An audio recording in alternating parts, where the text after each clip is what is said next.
la grâce. Sans demander, immérité, on te pointe comme ça. Parmi les autres, on dit, pas toi, on va tuer tout le monde.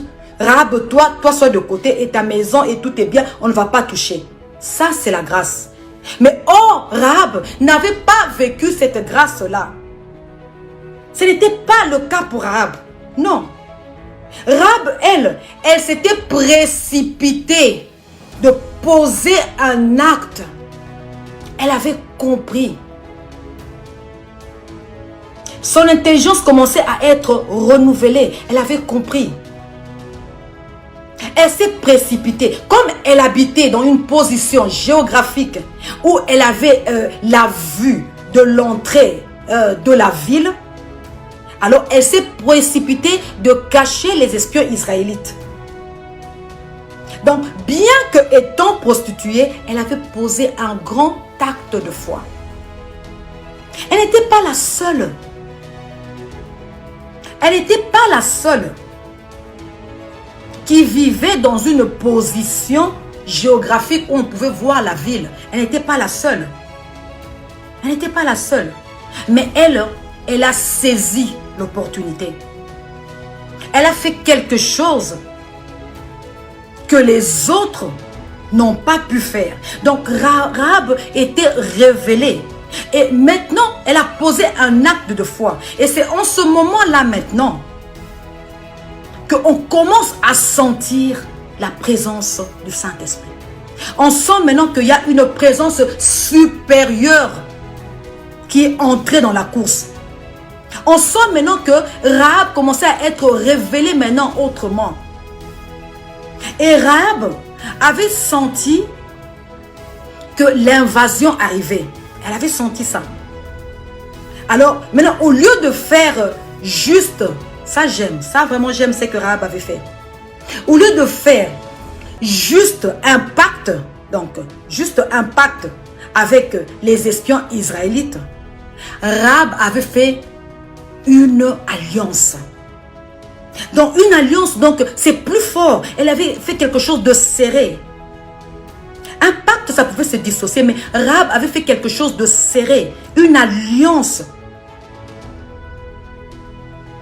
Bon, maintenant, elle a fait une alliance. Regardez encore où Rahab était révélée. Regardez encore où il y avait déjà la manifestation du Saint-Esprit. Rahab, maintenant, ne s'est pas limitée seulement à l'alliance, bien-aimée. Rahab a basé son alliance sur la foi juive. Elle a dit non, je fais une alliance par n'importe quelle alliance. Pas une alliance avec des amis. Pas une alliance avec des voisins. Pas une alliance avec ma famille. Non, je fais une alliance spéciale. Je fais une alliance spéciale basée sur la foi juive. Et sous la foi juive, on voit quoi? L'Éternel des armées. Donc basée avec Dieu. Dieu est au centre de l'alliance. Dieu est en accord. Donc, elle met Dieu en accord avec son alliance. Pourquoi? Poussé par le Saint-Esprit, tu vas faire des choses que seul tu ne pourras pas faire. Que seul ça ne te viendra pas en esprit.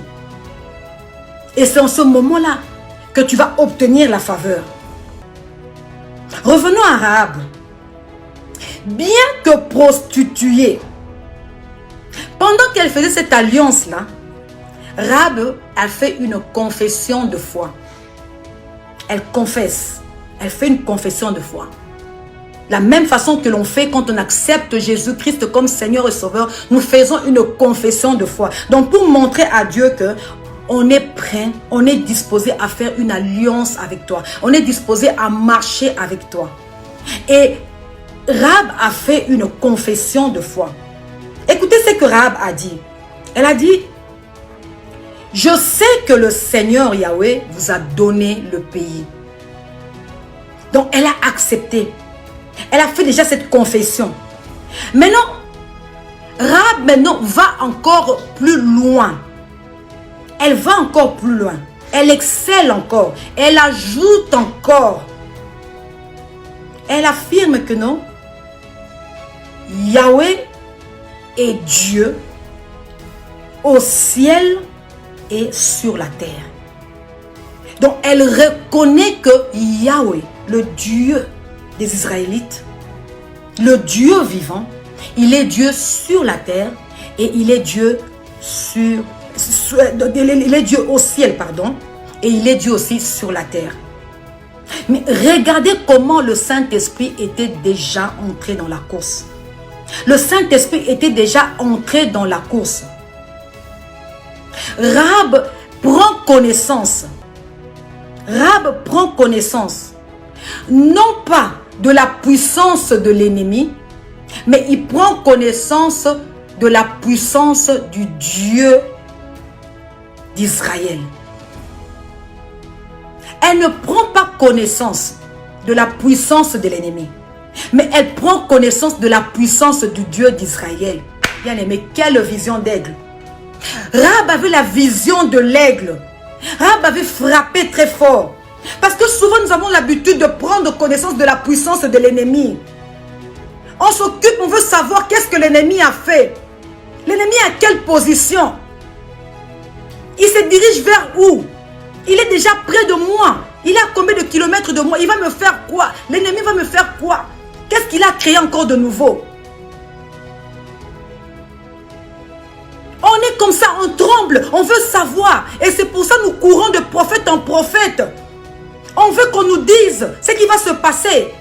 Qu'est-ce que mon oncle est en train de projeter de faire pour moi? Qu'est-ce que mon père est en train de projeter? Pourquoi? Ce blocage, ça vient d'où? Mais qu'est-ce qui a fait ceci? Qu'est-ce qui a fait cela? Pourquoi? Pour trop de pourquoi.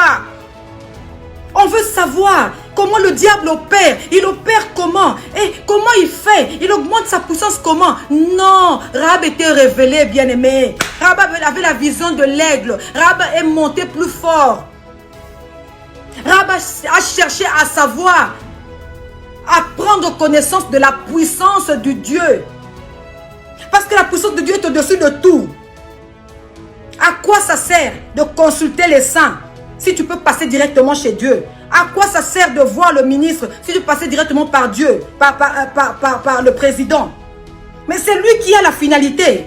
Pourquoi ne pas aller directement chez le supérieur? Tu vas d'abord chez ceux qui sont inférieurs. Et Rahab avait compris cela, bien-aimé. Elle avait compris cela. Elle avait ajouté un plus. Elle avait créé quelque chose. Et ça a déclenché la faveur en elle. Et la puissance de Dieu maintenant a commencé à s'opérer dans le cœur de cette femme. La puissance de Dieu a commencé à s'opérer. Le Saint-Esprit a commencé à entrer en action. Et regardez maintenant, la prostituée, celle qu'on appelait prostituée, elle commence à poser les mêmes actes que Josué. C'est vrai. Mais elle avait fait une œuvre de foi. Elle avait fait ce qui était agréable à Dieu. Elle avait déclenché la faveur, bien-aimée. Elle avait déclenché la faveur. Elle avait déclenché la faveur. Donc, beaucoup de gens, beaucoup de chrétiens, moi et toi, de fois, nous nous contentons de rester dans la grâce. Nous nous contentons de rester dans la grâce. Bien-aimé, c'est vrai que tu peux avoir la grâce. La grâce, c'est pour tout le monde. Mais ajoute la faveur à ta grâce. Ajoute la faveur à ta grâce. Tu peux ajouter la faveur à ta grâce. Tu peux ajouter la faveur à ta grâce. Avec l'aide du Saint-Esprit, tu peux ajouter la faveur à ta grâce.